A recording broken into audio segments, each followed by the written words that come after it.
Microservice-oriented design is awesome and allows big clunky monoliths to evolve into optimized, multi-threaded distributed composition of small, self-organizing services, but only if you do it right. If you don't, you will create another monolith, but this time even more complicated and even more prone to typical monolith problems. You need to be careful, which is why I want to talk about the important design characteristics of microservices and how to benefit from them. First of all, microservices allow you to modularize, and in a very specific way. Microservice-oriented design is unfortunately misnamed. The micro part in the name has nothing to do with the size, and the service part has nothing to do with providing a service to someone. The micro is simply connected to the number of logical business functionalities the service fulfills. The fewer dependent functionalities in one service, the more micro it is. The service part of the name is supposed to convey that it's a thread, object, actor, or process that runs in parallel to all other processes on the system or in the network, and self-contains its own state, is in control of processing the messages it receives, and the messages themselves are being sent by value, so a simple copy of some data. No by-reference direct modification of memory. You can imagine microservices as smart objects. Nobody can do something to a microservice state. It must decide to do it itself. The actor-oriented programming model, which codifies this exact behavior, originated in 1973, long before our modern internet, multi-core processors, and microservices, so it predated the current explosion of popularity of functional languages, Kubernetes, or Docker. It does, however, capture the essence and the point of the practice, and I included a link to an article about it below. This kind of modularity I described enables a very clear separation of concerns, because you get an interface for free. You cannot create a microservice without defining a clean by-value API for it. This interface also never confuses function and structure, because the way how you use it has nothing to do with object orientation or any by-reference mutation of data. Pure data copied via messages minimizes coupling between modules running in parallel. The behavior is analogous to cells in a multicellular organism talking to each other via chemical messages. To create a truly scalable, maintainable, and optimal architecture for your microservices, you must embrace the actor model of programming. One good example of the required change in the way of thinking is how airline programming languages manages errors in an application. It attempts to gracefully shut down a single process and restart it. It also notifies the rest of the system. If this fails a couple times, you can configure the fallback behavior for the processes higher in the hierarchy of instances. They can then either do something smarter before again restarting, crash themselves, or whatever you want. This allows error handling to be contained and local, and does not require errors to be thrown to the very top. This is the reason why mantra for airline programmers is "let it crash." Source in the links below. Graceful handling of errors is built into the language, and not even just the language, but the fundamental principles on which the language is built.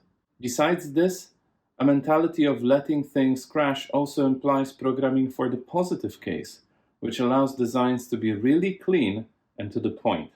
Netflix, when creating their distributed microservice-oriented architecture, embraced a debugging technique called the chaos monkey. It was a service itself designed to overload and break other services in a live production system. This required the network of microservices composing Netflix to be able to automatically recover from errors. Netflix was designing their architecture using the actor programming model. Considering it's difficult to imagine a better test for scalability and sustainability than the traffic Netflix handles, I considered the matter settled that the future is actor-oriented. Besides enabling resilience when designed well, a microservice-oriented architecture also enables a higher team autonomy. Normally, once a service is designed and evolved iteratively with each release, the dependence on the by-value API of the service remains stable enough that teams can go off and do their own work. Integrating services, of course, still requires a dedicated technical owner who will ensure all teams obey the processes of first defining an interface and then conforming to it, but with a good technical ownership culture, even this role is less critical. This team autonomy through modularity also means that teams can have their own repos, they can have their own automation pipelines and testing, and that testing itself can be modular. A complete system is then an integration of integrations, a higher level coordinated pipeline. If you have a chaos monkey throwing a wrench in your gears and your system can still recover, you are doing something right. Now imagine if you just turned off one of your services. Would the system as a whole still survive? Would the service get automatically restarted? You can use this as a feature in your integration flow because it enables hot code swapping without stopping the system.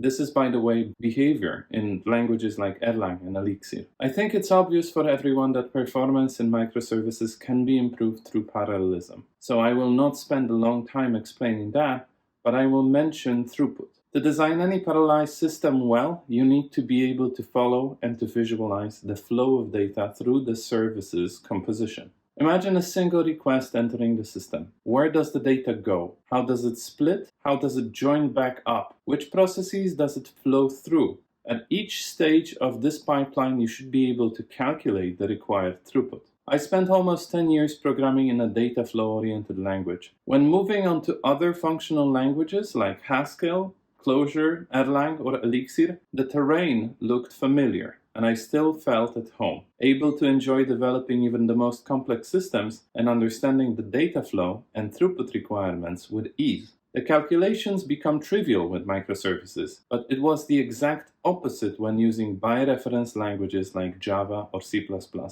When trying to mutate nested objects by reference with locks, semaphores, futures, async awaits, or other band-aid solutions for object-oriented parallelism. Ignoring the verbosity and the boilerplate, these languages were designed to enable optimized low-level manipulation of memory first.